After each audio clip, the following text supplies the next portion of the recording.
பிரச்சனைகள், சத்துருடைய கிரியைகள், குடும்பத்துல சமாதானம் இல்லாமல், சந்தோஷம் இல்லாமல், கண்ணீரோடு வேதனையோடு இருக்கிற பிள்ளைகள் இந்த இடத்துல உண்டு. என் தேவாதி தேவன் கிருபையாக உமது பிள்ளைகளுக்கு இறங்குவீராக. உங்களுடைய பிள்ளைகளை ஆசீர்வதிப்பீராக. குடும்பங்களை ஆசீர்வதி, பிள்ளைகளுடைய குடும்பங்களை ஆசீர்வதி, பேர பிள்ளைகளை ஆசீர்வதி. உங்களுடைய பிள்ளைகளுக்கு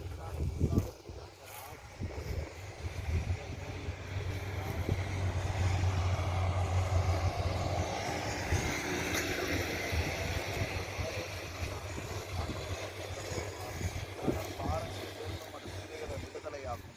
கண்ணீரை துடைத்தருளும். குடும்பத்துல சமாதானம் உண்டாகட்டும், அன்பு ஐக்கியம் உண்டாகட்டும்.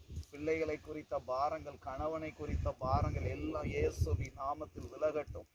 உமது பிள்ளைகளை இயேசு கிறிஸ்துவின் நாமத்துல வாழ்த்தி ஆசீர்வதித்து ஜெபிக்கிறேன். உம்முடைய பிள்ளைகள் ஆசீர்வாதமாக இருக்கட்டும். சுகத்தோடு பலத்தோடு தீர்க்க ஆயுசா உமது பிள்ளைகள் வாழ்ந்திருக்கும்படியாய் வாழ்த்தி ஆசீர்வதித்து ஜெபிக்கிறேன். கண்ணீரெல்லாம் துடைக்கப்படட்டும், பாரங்கள் எல்லாம் விலகட்டும். காத்துக்கொள்ளும் இயேசுவின் நாமத்தில் பிதாவே, ஆமென்.